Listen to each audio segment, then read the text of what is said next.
Guys, today we're talking about hip adductors and hip adduction. In life, in sports, the adductors most frequently need to work from elongated position to a shortened position rather than just squeezing. In the rest of the video, I'm going to show you a few setups that you can employ at home without needing any specialized equipment. Those are a few positions that you can start building good control, good strength around the pubic bone and on the inside of your thigh.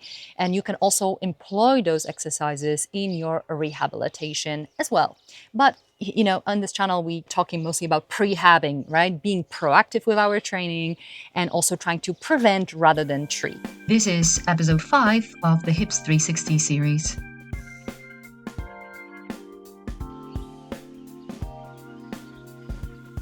Hip adductors are the inner thigh muscles. They are located in the medial compartment of the thigh and span from the pubic bone all the way down to the knee and even across the knee. And they don't affect the joint directly like the hip rotators would. However, their impact is very global. Their primary function is to bring the femurs or thigh bones back together and even across the midline. And in a healthy hip, it's about 20 to 30 degrees of motion. And what happens with the femoral head, it glides superiorly. So any restriction in the lateral part of the hip can also impact how well your hip adducts. Textbooks differentiate 5 different adductor muscles, and they all attach at a common point anteriorly right at the front of your pubic bone. And adductor magnus, for instance, also attaches to your sit bone, so-called ischial tuberosity. They travel down the inner thigh, attach at different levels of the femur. And one of the muscles, gracilis, also crosses the knee and attaches to this point here, right below the knee on the inside, called pizanzarine. And this is also an area that is frequently causing problems. And this is also the point where your hamstrings, medial hamstrings, attach. Now that you know your way around the inner thigh, we can now move on to the function and also performance. Adductors and abductors are the opposing system. Adductors provide medial force, abductors provide lateral force. And together they form a force couple that centers the femur and stabilizes the pelvis. And one side is too restricted or weak, then the whole lower limb will be drifting one way or the other, following that line of tension. Doctors, let's be aware also of the pathologies, conditions, injuries so frequently associated with that adductor group. When overactive, adductors can rotate or pull on the femur and rotate it medially, internally, creating valgus strain on the knee. So that medial strain on the medial meniscus and MCL and ACL that may long-term expose those ligaments in the knee to repetitive strain and also contribute to knee pain, especially when you're involved also in lots of impact. So we're thinking about biomechanics, right? Because we don't want to be predisposed to osteoarthritis in the knee or degeneration of the cartilage under the patella. Now, when it comes to the pelvis, pubis is where all the origins of adductors converge, and asymmetrical pull, especially on one of the pubic bones, may contribute to shearing or twisting forces around the pubic symphysis. And ultimately, this can lead to pain and dysfunction in this area, also affecting the pelvic floor and your walking. But also, by extension, because pelvis is composed of few bones, it will also affect sacro-iliac joint. And this is the area right here. This is my right sacro-iliac joint, kind of diagonal line. This is where ilia and sacrum meet. And also, if the adductors pull on the pelvis, they create anterior rotation of the ilia. So that part of the pelvis is pulled on one side down. It will also cause shearing forces around the sacroiliac joint, also potentially leading to pain in that sort of lower back region, even though hip adductors don't have direct attachment to the lower back. However, if they affect the pelvis and sacrum specifically being foundation and the base of the lumbar spine, it will also create change in the lumbar curve and also how the lower back is being loaded during movement. And finally, let's not forget about one of the most common conditions related to adductors, and that's muscle strain. This usually affects adductor longus, occurs usually at the muscular tendinous junction, right, where the muscle becomes a tendon.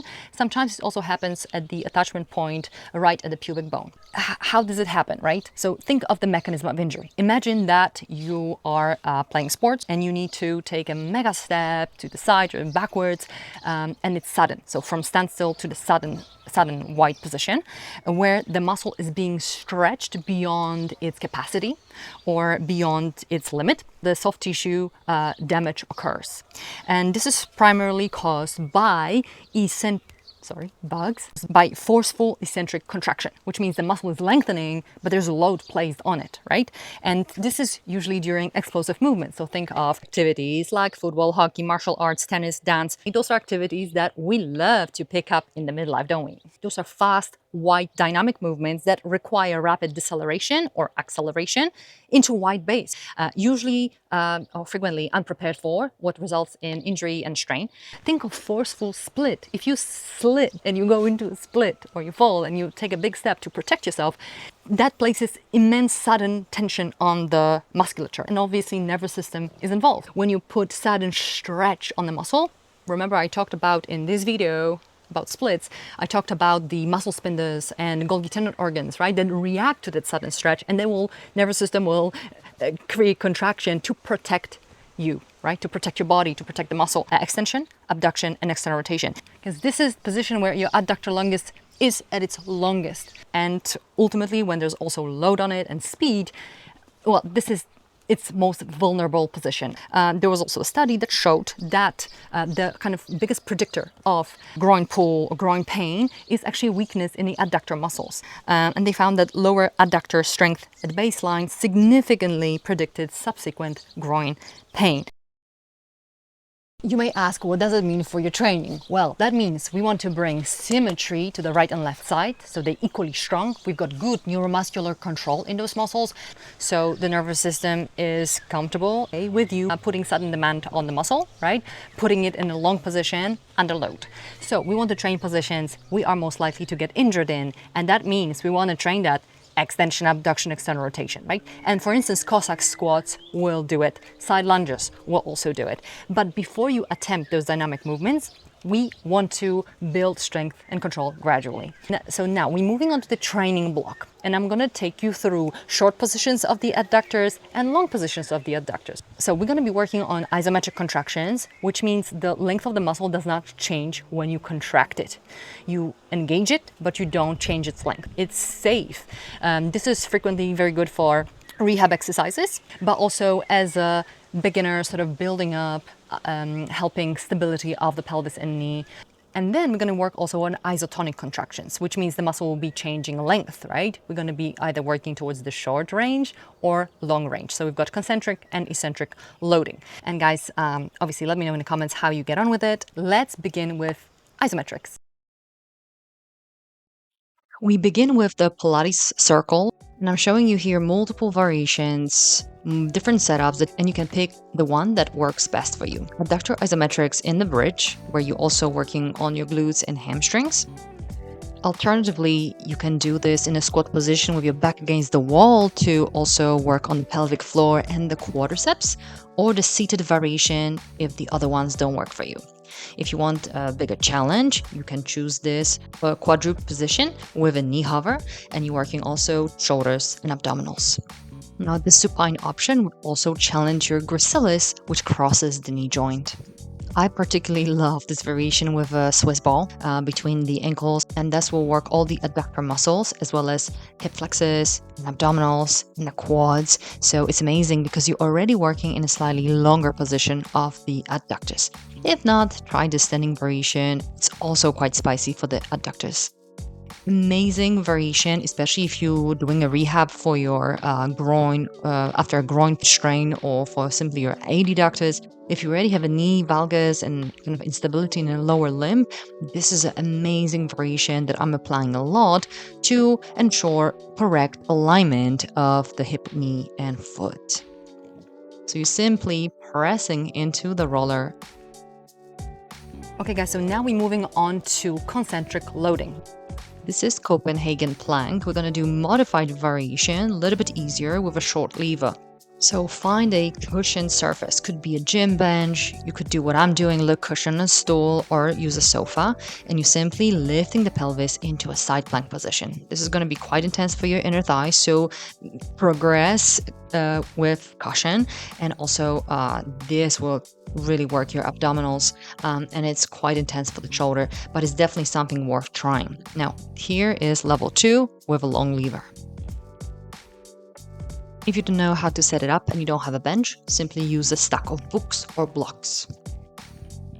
And just do this variation. In fact, I'm working adductors on both sides as I'm lifting my pelvis off the ground. So you can see it's a lot of effort.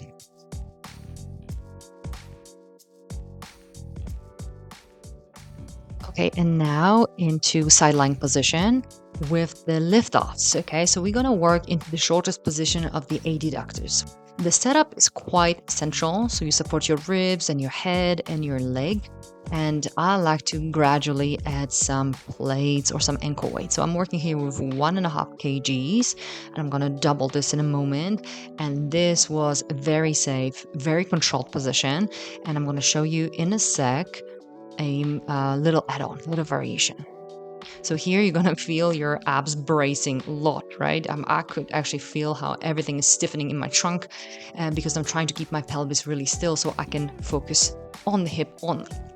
Now, here's the little add-on. You can add some knee flexion, so also contribute to this Pisanzarine attachment because your hamstrings will be also contributing to the knee flexion. This is something I do a lot, and I do it as just a regular practice and prehab for my adductors to keep my groin safe, to keep my knees supported. Okay guys, and we're moving finally to pretty much the most important part, final step. We're working on eccentric loading. Refer to my 2-point series, No Struggle Straddle, where I'm taking you through isometrics in the long position. In the drills I'm going to show you now, we're actually working on moving from short to long, okay? We're going to use gliders for it. That's the slider I'm using. If you don't have one, just use a little towel. So be sure to first work on your flexibility, so because you don't want to overstretch, okay? This is something that you need a preparation for. I wouldn't jump into it like that. And we are now going from short position to long position. So we're putting quite a lot of load through the adductors and hamstrings. So gradually build up with very small range first.